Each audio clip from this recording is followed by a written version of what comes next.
काय एखाद्या सामान्य माणसाला, मराठी माणसाला मी घाटी बोललो काय, त्याची लायकी काढली काय फरक पडतोय, काय करणार आहे तो? पण तो काय फरक पडू शकतो ना, मला असं वाटतं हे आपल्या त्या स्नेहलताईंनी आणि आपल्या सगळ्या त्या पदाधिकाऱ्यांनी वंचितच्या सगळ्या दाखवून दिलेलं आहे. त्यांचं खरंच मी कौतुक करतो, अभिनंदन करतो.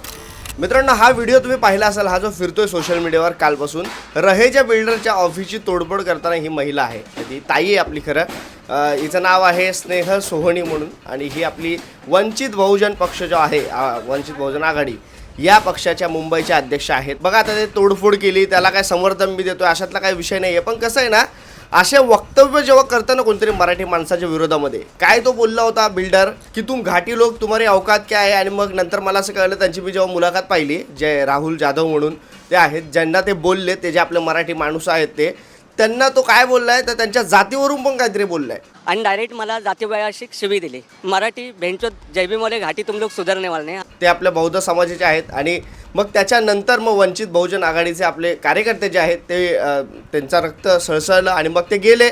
आणि आपल्या त्या ताईने पाहिला, जे काय तो प्रसाद द्यायचा आहे जो त्याच्या ऑफिसला, तो दिलेला आहे. खरं तर विशेष कौतुक मी आज त्या ताईचं करू इच्छितो, कारण एक रणरागिणी एक महाराष्ट्रामध्ये अशी पण असते याचं उत्तम उदाहरण, आणि आहे याचं उत्तम उदाहरण हे आपल्या स्नेहलताईंनी दिलेलं आहे. या स्नेहलताईचं खरं तर कौतुक आणि अभिनंदन हे दोन्ही सोबत करतो. मला असं वाटतं आपणही पक्ष बाजूला ठेवून मराठी माणसावर कोणीतरी काहीतरी बोललंय म्हणून ही भूमिका त्या ताईने घेतली, म्हणून तिचं कौतुक केलं पाहिजे. मी प्रत्येक वेळेला राजसाहेबांची आणि मनसे पक्षाची बाजू घेत असतो, पण माझ्या मनातला दुसरा पक्ष जर कुठला असेल ना, तर तो म्हणजे वंचित बहुजन आघाडी. कार्यकर्त्यातला कार्यकर्ता आणि अध्यक्ष हे सोबत मिळून काम करणारा हा एकमेव पक्ष म्हणजे वंचित बहुजन आघाडी पक्ष आहे. त्यासाठी त्यांना हॅट्स ऑफच. सुजात आंबेडकर हे देखील, जे त्यांचे पुत्र आहेत आपल्या प्रकाश आंबेडकर साहेबांचे, ते देखील कार्यकर्त्यांसोबत बोलतात ना, खांद्याला खांदा लावून इतर गोष्टी प्रत्येक कार्यक्रमामध्ये असतात, प्रत्येक आंदोलनामध्ये त्यांचा सहभाग असतो. कधी कधी त्यांचे काय वाक्य असतात ते मनसेच्या विरोधात असतात, की बाबा रे, मनसे पक्षातले अमित साहेब असतील किंवा राजसाहेब असतील, हे स्वतः आंदोलनात नसतात, पण ते जे कार्यकर्ते असतात त्यांनाच वेटीस धरतात. त्या कार्यकर्त्यांवरच केसेस पडतात, इतर सगळ्या गोष्टी त्यांचा जो आरोप आहे. मला असं वाटतं, बघा कसं आहे ना, त्या गोष्टीबद्दल मी त्यांच्याशी सहमत नाही. कारण आत्ता जी कालची घटना झाली त्याच्यामध्ये आपण पण पाहिलं असेल, आपल्याला कुठे सुजात आंबेडकर साहेब दिसले नाहीत, कुठे प्रकाश आंबेडकर साहेब दिसले नाही. कार्यकर्ता हा कार्यकर्ता असतो, त्याचं काम करत असतो. जेव्हा एखाद्या कार्यकर्त्याच्या मनात येतं की अन्याय झालाय, तो उठतो आणि जातो. त्याला कोणी पक्ष सांगत नसतो की त्याच्यावर तिकडे कारवाई करा किंवा तिकडे कोणी आंदोलन करा म्हणून कार्यकर्त्यांना पक्षप्रमुखाचा आदेश नसतो. आता जी कालची घटना घडली, त्या स्नेहलताईने मला असं वाटतं स्वतःहून जाण केलं असेल, किंवा त्यांना आदेश जरी आले असेल तर मग आदेश आले असतील. पण मनसे पक्षातला कार्यकर्ता असा आहे जो पक्षाची, राजसाहेबांची आदेशाची वाट पाहत नाही, जिथे अन्याय दिसेल तिकडे जातो. आणि त्यांना माहितीच आहे, मग राजसाहेब तिकडे त्याचं कौतुकच करणार. कारण मराठीचा अपमान करणं, महाराष्ट्रात मराठीच्या संस्कृतीचा अपमान करणं हे राजसाहेबांच्या तत्वात बसत नाही. ते कार्यकर्त्याला माहिती असं, कार्यकर्ता तिकडे सोडून काढतो. पण सुजात आंबेडकर साहेब यांचं जे वाक्य होतं की कार्यकर्त्यांना दावणीला धरून कार्यकर्त्यांना पुढे केलं असतं, त्या सगळ्या गोष्टीचा मिसअंडरस्टँडिंग किंवा राजकीय टीका असेल, जे काय असेल, पण एक मान्य करावंच लागेल. जसा मनसे पक्ष आहे तसा आपला वंचित पक्ष जो आहे, माझा काय पक्षांबद्दल काय दुमत नाही कुठलाही, ते त्यांच्या पक्षाची भूमिका मांडतात, हे यांच्या पक्षाची भूमिका मांडतात. मला मनापासून असं वाटत होतं की या निवडणुकीमध्ये वंचित बहुजन आघाडी, मग ठाकरेंची शिवसेना, ठाकरेंची मनसे, हे सोबत एकत्र सगळे मराठी पक्ष असायला हवे होते. मग त्यात काँग्रेस जरी आले असते तरी चाललं असतं. काँग्रेस जर का आली असती ना, तर खरंच मी तुम्हाला सांगतो, या महानगरपालिकेमध्ये चित्र वेगळं असतं. कारण आमच्या स्वतःच्याच गोरेगावमधल्या 2-3 सीटा ज्या आहेत ते काँग्रेस सरकार सोबत असते, भले ती काँग्रेसला सीट गेली असती तर ती सीट निवडून आली असती.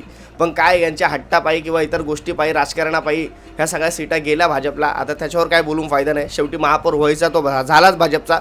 एक गोष्टीचा अभिमान वाटतो की बाबा रे, दुश्मन जो आहे तो सगळ्यांचा एक आहे. पण मला असं वाटतं या सगळ्यांनी आता एक झालं पाहिजे भाजपच्या विरोधामध्ये, जर का तुम्हाला तुमचा दुश्मन एक वाटत असेल. नाही तर मग हे सगळे पक्ष जे आहेत ना, एक दिवस या महाराष्ट्राच्या राजकारणातून कुठेतरी संपलेले दिसतील. हे मी तुम्हाला निश्चित सांगतो. मला असं वाटतं मराठीसाठी प्रत्येक पक्षाने एकत्र यावं, हीच माझी भूमिका आहे. मी कुठल्या एका पक्षाच्या बाजूने कधीच बोलत नाही किंवा बोलणार नाही. मी मनसेच्या बाजूने बोलत असतो, कारण ते मराठी माणसं अन्याय झाले तर लगेच धावून येतात, पळून येतात. तसंच आज आपण जर का काल पाहिलं तर वंचित बहुजन आघाडीचे आपल्या स्नेहलताई आहेत, ते मराठी माणसाच्या मागे खंबीरपणे उभं राहिलेत. मी त्यांचीही बाजू घेतली. मराठी एकीकरण समिती असेल, हे देखील मराठी महापौर व्हावा मीरा भाईंदरमध्ये, हे त्यासाठी आक्रमक होते. सोबत मनसे आणि ठाकरे सेना होतीच. पण मला असं वाटतं मित्रांनो, ह्या भूमिका ज्या मराठी माणसाच्या बाजूने जो पक्ष घेईल, जी संघटना घेईल, जी संस्था घेईल, त्याच्या मागे मी त्यांना समर्थन देईल. त्याच्यामुळे काही लोक बरेच जण बोलत जरी असतील की हा फक्त मनसे बाजू बोलतोय, तर तुमचा तो चुकीचा गैरसमज आहे. माझ्यासाठी मराठी माणूस महत्वाचा आहे, माझ्यासाठी मराठी महाराष्ट्रात टिकणं महत्वाचे. जो मराठी भाषा सोडून राजकारण करेल मी त्यांना पाठिंबा देणार नाही, हे माझं स्पष्ट वक्तव्य. मी तुम्हाला आधी पण व्हिडिओ सांगितला आणि आत्ताही सांगतोय. तर त्याच्यामुळे मला तुम्हाला एकच सांगायचं आहे, मराठी जपणं हे गरजेचं आहे, त्यासाठी राजकारण हे पण तेवढंच महत्वाचं आहे. कारण एखादी भाषा, एखादी संस्कृती टिकवायची असेल तर त्याला राजकीय गोष्टी सगळ्या अवलंबून असतात. आणि त्याच्याचमुळे मी का बोलतो राजकारणासंबंधित, माझा राजकारणाशी काय संबंध नाही, माझ्या सगळ्या इतर गोष्टी काय असतील, पण मग तो एक राजकीय पक्ष असेल, जर का तो मराठीची बाजू मांडत असेल, मराठीच्या बाजूने लढत असेल, तर मग मी त्याला पाठिंबा द्यायला तयार असतो. आणि मला असं वाटतं प्रत्येक सामान्य मराठी माणसांनी मग त्याला पाठिंबा द्यायला तयार असलं पाहिजे. कारण आज आपल्या महाराष्ट्रात मराठीची अवस्था काय आहे, मला असं वाटतं आपण अनुभवावी. आपण महाराष्ट्रातले मराठी माणसाचा इतिहास काय होता हा आपण अनुभवावा. त्याच्यानंतर तुम्हाला कुठेतरी जाग येईल आणि मग तुम्हाला समजेल आपल्या महाराष्ट्रात मराठीची किंमत काय होती आणि आज काय आहे. हळूहळू येत आहेत सगळ्या गोष्टी, मीरा भाईंदरपर्यंत आल्यात. आता तुम्हाला पुढच्या महानगरपालिकेच्या निवडणुकीत कदाचित जर का ते पुन्हा जिंकले तर मुंबईचा महापौर हा अमराठी असेल, हे निश्चित, हे 100% माझ्याकडून लिहून घ्या तुम्ही. झाला तेवढा गाफील खूप झालात. आता मला सामान्य मराठी लोकांना पण सांगू इच्छितो मी, आणि बाकी इतर सगळ्या ह्या मराठीसाठी काम करणाऱ्या ज्या संस्था आहेत, ज्या संघटना आहेत, ज्या पक्ष आहेत, त्या सगळ्यांनी आता एकत्र आलं पाहिजे. नाही तर काय होईल माहिती आहे काय, 2 ठाकरे एकत्र आले ते 18-20 वर्षानंतर त्याचा काय फायदा झाला आपण पाहिलंय. तसंच काहीतरी पुढे होऊ शकतं. तुम्ही नंतर मग एकत्र किती आलात तरी काही होणार नाही, ही गोष्ट लक्षात घ्यावी असं मला प्रत्येक महाराष्ट्रातल्या मराठी संघटना पक्षांना सांगायचं आहे. मी कुठल्या एका पक्षाच्या बाजूने भूमिका मांडतोय हे तुम्ही मनात धरूच नका. मराठी माणसाच्या बाजूने आजपर्यंत आपल्या ठाकरे बोलत आले, आपल्या ठाकरे करत आले, म्हणून मी स्वतः तरुण म्हणून, मी स्वतः मराठी म्हणून यांच्या मागे खंबीरपणे उभं राहिलोय. आज आपल्या वंचितचे स्नेहलताई असतील, ते स्वतः आक्रमक होऊन त्यांनी जी भूमिका घेतली, मराठी माणसाला न्याय देण्याचा प्रयत्न केला तिकडे आपल्या राहुल जाधव साहेबांना, भले ते त्यांच्या पक्षातले असतील, मला असं वाटतं मराठी माणसासाठी म्हणून तुम्ही एकत्र राहिले पाहिजेत. मग तुम्ही एकत्रित आंदोलन करा, तुम्ही इतर सगळ्या गोष्टी करा, पण मराठीसाठी तुम्ही भाजप विरोधात आहात, पण तुम्ही भाजप विरोधात पण एकत्र राहिलं पाहिजे, या मताचा मी आहे. प्रत्येक जण आज मराठी हा बाटला गेलेला आहे. प्रत्येक पक्ष असेल, प्रत्येक मराठी सामान्य माणूस असेल, आपण पाहतोय त्याचा फटका आपल्याला बसतोय या मराठी माणसांनाच. त्याच्यामुळे माझे हात जोडून विनंती आहे तुम्हाला, सगळे जण सुंदर काम करताय, उत्तम काम करताय, मराठीसाठी काम करतायत, तुम्हा सगळ्यांचं मी अभिनंदन करतो. पण मला असं वाटतं वरच्या पातळीवर तुम्ही एकत्र निर्णय घेतला पाहिजे. कारण एकदा मराठी संपली तर मग हे मराठी नेते सगळे एकत्र जरी आले तरी मराठीसाठी काहीच करू शकत नाही. ही काळ्या दगडावरची पांढरी रेग आहे, हे मला असं वाटतं. तुम्हाला पण वाटत असेल तर मला कमेंट करून सांगा. होतंय काय मित्रांनो, प्रत्येक जण विचार करतो आपण मराठी म्हणून एकत्र आलं पाहिजे, पण त्याच्यानंतर विचार करतो की अरे बाबा रे, आपण मराठी म्हणून एकत्र आलं तर नेतृत्व कोण करणार, हा सगळ्यात मोठा प्रश्न असतो. आणि त्या सगळे मीपणाची भूमिका घेत असतात, मी मी मी मी नेतृत्व करणार, आणि त्याच्यामुळेच मराठी माणूस संपला जातो आणि त्याच्यामुळेच मराठी माणूस विभागला जातो, फुटला जातो. पण मला असं वाटतं तू नेतृत्व कर म्हणून अशी भूमिका घेऊन माझी मराठी वाचली पाहिजे.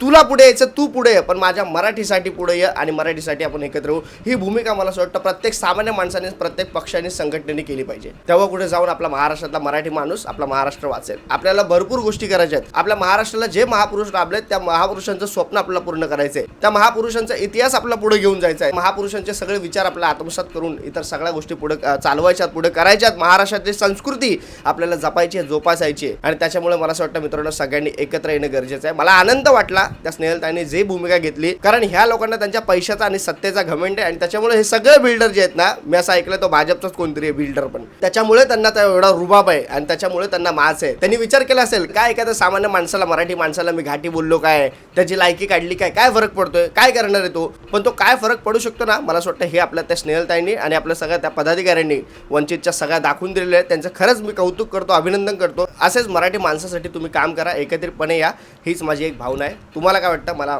कमेंटमध्ये नक्की सांगा. जय हिंद, जय महाराष्ट्र.